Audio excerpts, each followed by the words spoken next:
Voici 5 mensonges qu'on a dites aux femmes. 5 mensonges que des femmes ont intégrés dans leur mental, dans leur tête, généralement depuis leur enfance. Des mensonges qui leur ont été transmis volontairement ou involontairement, consciemment ou inconsciemment, et des fois même directement. Bonjour et bienvenue sur la chaîne Confiance Illimitée, je suis l'architecte. J'aide les femmes qui doutent, ces femmes-là qui se sentent bloquées à retrouver confiance en elles, mais aussi à transformer leur manque de confiance en une discipline inébranlable. Ici, on parle de confiance en soi, on parle aussi un peu d'actualité, on parle d'amour de soi, d'estime de soi, mais ici, on est axé sur soi-même. Ici, on est un peu des égoïstes, je dirais, ok? On parle de nous, on est centré sur nous et uniquement sur nous. Voilà. Bien que de temps en temps, on puisse parler d'autres personnes, d'autres choses, mais c'est d'abord nous. Alors, quels sont donc ces 5 mensonges qu'on a dit aux femmes? Ces 5 mensonges-là que les jeunes filles ont intégrés depuis leur enfance. Le premier mensonge, c'est tout simplement le fait qu'on a intégré, nous, en tant que, lorsqu'on était encore petite fille, on a intégré en tant que femme qu'on devait prendre des hommes pour les bâtir, qu'on devait prendre des hommes pauvres, voilà, et qu'avec eux, on devait cheminer avec eux au fur et à mesure et bâtir ensemble notre richesse, vous voyez? Je ne sais pas si vous voyez ce type de couple-là, voilà, c'est-à-dire en fait, on prend un homme qui part de rien, qui n'a rien, et puis on le bâtit. Et puis on le fait. On fait de lui l'homme qu'il sera. On fait de lui l'homme powerful. On fait de lui l'homme qui a de l'argent, alors qu'au départ, lorsqu'on l'a pris, il n'avait qu'uni. On fait de lui cet homme-là grand, cet homme puissant, cet homme riche, cet homme, voilà. Parce que derrière, on aura travaillé avec lui, on l'aura soutenu, on l'aura motivé, encouragé, on aura mis tout autour de lui qui lui permettent justement de pouvoir être en condition pour devenir un homme grand, un homme riche. Et depuis l'enfance, on a intégré justement qu'il fallait, non, il fallait prendre un homme qui n'a rien, et puis le bâtir, et puis ensemble, on devait bâtir notre richesse familiale, et patati et patata. Et pourtant, beaucoup de femmes, justement, qui ont pris des hommes qui n'avaient rien, par la suite se sont retrouvées, une fois que l'homme avait déjà quelque chose, il les a lâchés. On le voit tous les jours et j'accompagne chaque jour des femmes qui ont ce souci. Beaucoup de femmes que j'ai en coaching sont souvent des femmes, pas pour la plupart, pas toutes, hein, mais la plupart, mais beaucoup en tout cas, j'ai remarqué, beaucoup ont une problématique. Elles se sont mises en couple avec des hommes qui n'avaient rien. Des hommes qui partaient de zéro. Et elles les ont aidés, elles les ont bâtis au point où ils sont devenus, ils ont évolué, ils sont devenus grands. Et une fois devenus grands, une fois positionnés dans la société, dans la vie, qu'est-ce qu'ils ont fait? Ils l'ont laissé elle pour aller prendre une autre.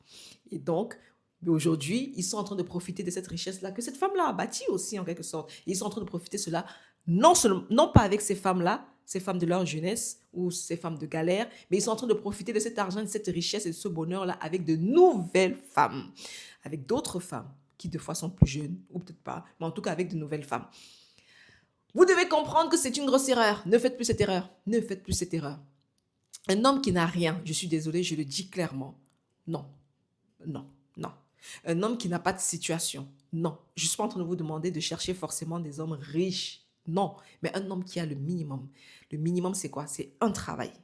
Ok, s'il n'a pas un travail, peut-être qu'il est entrepreneur, mais en tout cas qu'il a une entrée d'argent régulière.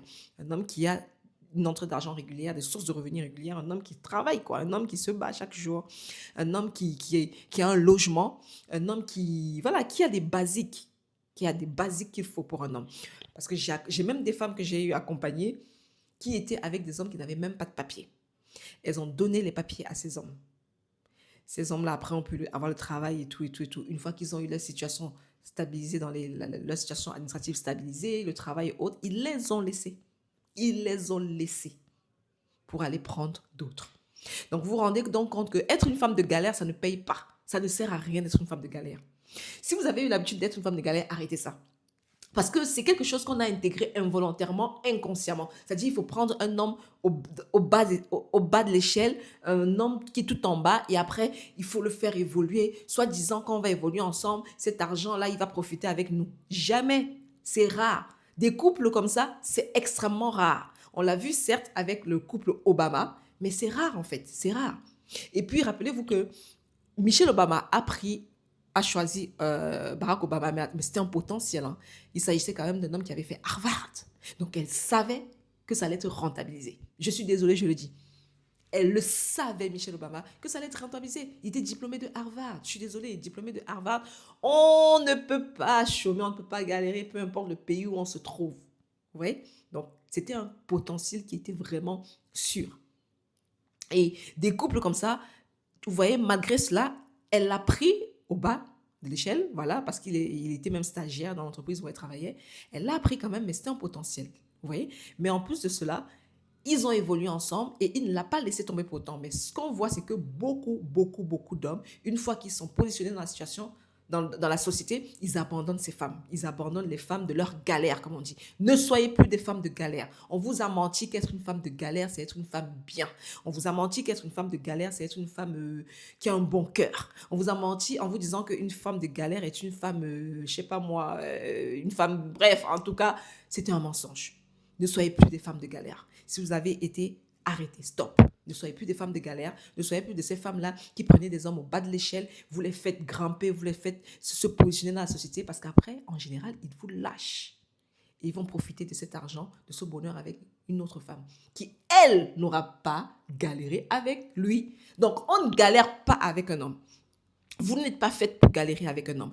On ne nous a pas créé pour galérer avec des hommes. Pourquoi est-ce que je galérerais avec un homme? Si moi, je me suis battue pour arriver à un certain niveau dans la société, pourquoi est-ce que je prendrais un homme qui n'a rien, un homme qui ne peut rien m'apporter? Sous prétexte que je vais le faire évoluer et après, par la suite, il aura et on va profiter ensemble. Non. Les chances sont minimes. Les chances pour que par la suite, il vous garde et que vous profitez de cette richesse ensemble sont minimes. Donc, ne prenez pas des risques. On vous a menti. Être une femme de galère, c'est un piège et c'est un risque pour vous, un gros risque pour vous. Ça, c'est le premier mensonge qu'on vous a dit. Ne soyez plus jamais des femmes de galère. Le deuxième mensonge qu'on vous a fait croire, qu'on a fait croire aux femmes, c'est qu'il faut absolument avoir un enfant. Non, ce n'est pas une obligation d'avoir un enfant. Non, non, non, non, non. Peut-être à l'époque, je ne sais pas, peut-être à l'époque de je ne sais pas combien d'années, là, c'était peut-être obligatoire, mais aujourd'hui, ce n'est plus une obligation. Je connais des femmes, oui, j'ai même une amie qui n'a pas d'enfant et qui n'a pas l'intention d'en avoir. Et c'est quelque chose qui est clair dans sa tête depuis son adolescence. Elle n'a jamais voulu avoir d'enfant. Et ce n'est pas parce qu'elle a eu des traumatismes ou autres. Hein. Elle n'a pas de traumatisme. Elle a grandi, elle est née, elle a grandi dans un foyer stable avec papa, maman, où tout se passait bien. Elle n'a pas eu de traumatisme. Parce que moi aussi, au départ, je pensais qu'elle avait un traumatisme. Je me disais, mais comment tu peux ne pas vouloir d'enfant? Est-ce que tu as eu un traumatisme? Est-ce que tu t'es fait violenter dans l'enfance ou autre? Non, elle n'a rien de tout cela. Et elle est heureuse. Je vous le dis, je la vois, elle est heureuse. Elle vit sa best life. On nous a dit qu'en tant que femme, on doit procréer, on doit faire des enfants, on doit absolument avoir des enfants. Une femme qui n'a pas d'enfant est une femme qui a raté sa vie. Une femme qui n'a pas d'enfant est une femme à qui il manque quelque chose. Une femme qui n'a pas... Non, non. Si vous n'êtes pas obligé de procréer, mais par contre, vous pouvez avoir des enfants, vous pouvez adopter un enfant. Vous pouvez parrainer un enfant, être la mère adoptive d'un enfant. Vous pouvez être la mère, voilà, mais dans tous les cas, ce n'est pas obligatoire de procréer. Il n'est pas obligatoire d'être mère. On nous a fait croire que c'était une obligation. Il fallait qu'on soit des mères, que c'était mieux pour nous. Parce que si on n'avait pas d'enfants, on n'aurait personne pour prendre soin de nous. Mais non, mais vous n'êtes pas là parce qu'il faut que des enfants prennent soin de vous. Je rappelle qu'il y a des personnes qui ont des 8 enfants, des 10 enfants, qui ont beaucoup d'enfants et aucun d'eux ne prend soin de leurs parents. Pour X ou Y raison. Ouais. Donc, ce n'est pas parce que vous allez faire des enfants que ça vous garantit une retraite paisible ou que ça vous garantit d'être heureuse dans la vie ou que ça va vous garantir qu'on va s'occuper de vous plus tard. Non, non, non, pas du tout. Donc, ça, c'est un mensonge qu'on a dit aux femmes. L'autre mensonge qu'on a dit aux femmes aussi, c'est de s'occuper des autres. On est toujours là à s'occuper des autres, on s'occupe des autres au point où on s'oublie. On s'occupe de nos maris, on s'occupe de nos enfants, on s'occupe de nos familles, on s'occupe de nos parents, on s'occupe de nos frères et sœurs, on s'occupe de... En fait, on s'occupe de tout le monde sauf de nous. Et ça, ce n'est pas normal. C'est un mensonge. On nous a fait croire que les autres passaient avant nous. Et pourtant, non. Nous passons avant les autres. Donc, vous n'êtes pas là pour seulement vous occuper des autres. Vous n'êtes pas là pour être des infirmières. Ça, c'est un syndrome qu'on appelle le syndrome de l'infirmière. Vous n'êtes pas des infirmières. Vous n'êtes pas l'infirmière de votre mari, l'infirmière de votre copain, l'infirmière de vos enfants, l'infirmière de vos parents ou de vos frères et sœurs. Non, c'est un mensonge. C'est un mensonge que vous devez toujours vous occuper des autres, toujours être disponible pour les autres, toujours vous occuper des autres. En fait, vous êtes toujours disponible pour tout, mais jamais pour vous. Vous êtes toujours disponible pour tous les autres, pour tout le monde, mais jamais pour vous. Non, c'est un mensonge. L'autre mensonge qu'on nous a fait croire aussi, c'est de ne pas se prioriser. Voilà, ça revient tout simplement au point dont je parlais plus haut, mais on nous a fait croire que c'est les autres qui passent avant nous. Oui, parce qu'en fait, en tant que femme, on a intégré, la société même nous a fait intégrer le fait qu'en tant que femme, on doit juste donner. On doit être toujours en train de donner de l'amour aux autres, en train de donner de notre temps aux autres, en train de donner des services aux autres. Les services aux autres, c'est quoi? Ça va être faire à manger, faire le ménage, faire la lessive, voilà. On doit toujours être là pour les autres. Mais en fait, on n'est jamais là pour nous. Pourquoi? Parce qu'en fait, on est toujours là pour tout le monde, mais on n'a pas le temps d'être là pour nous. On n'a pas le temps de se prioriser. On n'a pas le temps de penser à nous. Parce qu'on est tout le temps en train de penser aux autres. Est-ce que les enfants mangeaient? Est-ce que mon mari va bien? Est-ce que son travail va bien? Est-ce que mes parents vont bien? Est-ce qu'ils ont pris leurs médicaments? Est-ce que... Non, non, non, non. Nous ne sommes pas des infirmières. En tant que femmes, nous sommes des êtres à part entière. Et nous devons nous prioriser nous-mêmes. OK? Rappelez-vous de cela. Vous êtes une priorité. Vous êtes la priorité de votre propre vie. Vous êtes la priorité de la vie, tout simplement. Alors, tous ces mensonges-là qu'on nous a dit, tous ces mensonges qu'on nous a fait croire, il faudrait qu'aujourd'hui, au travers de cette vidéo, que vous brisez cela et que vous changez votre paradigme, mais complètement. J'accompagne chaque jour des femmes, justement, qui souffrent tout simplement parce qu'elles ont cru à ces mensonges et qu'elles ont vécu dans ces mensonges. Vivant dans ces mensonges, elles se retrouvent à un moment donné où elles se perdent. Elles ne savent plus qui elles sont. Elles ne savent plus où elles vont. Elles ne savent plus... Voilà, parce que rappelez-vous que vous avez beau prioriser les autres, mais à un moment donné, les autres partent. Les enfants grandissent, ils partiront. Votre mari, il peut avoir le divorce, il peut mourir. Les autres aussi ont leur vie. C'est à ce moment-là que vous vous retrouvez seul et que vous vous rendez compte que vous n'avez jamais rien fait pour vous, mais tout pour les autres et vous êtes perdu. Et chaque jour, j'accompagne ce genre de femmes qui se retrouvent perdues tout simplement dans la vie. Beaucoup se retrouvent souvent avec le manque de confiance, d'estime de soi, d'amour d'elles-mêmes, tout simplement parce qu'elles ont cru à des mensonges. Il va donc falloir briser ces mensonges. Briser ces mensonges et changer de paradigme. Mets-moi en commentaire. Et toi, est-ce qu'il y a un mensonge auquel tu as cru?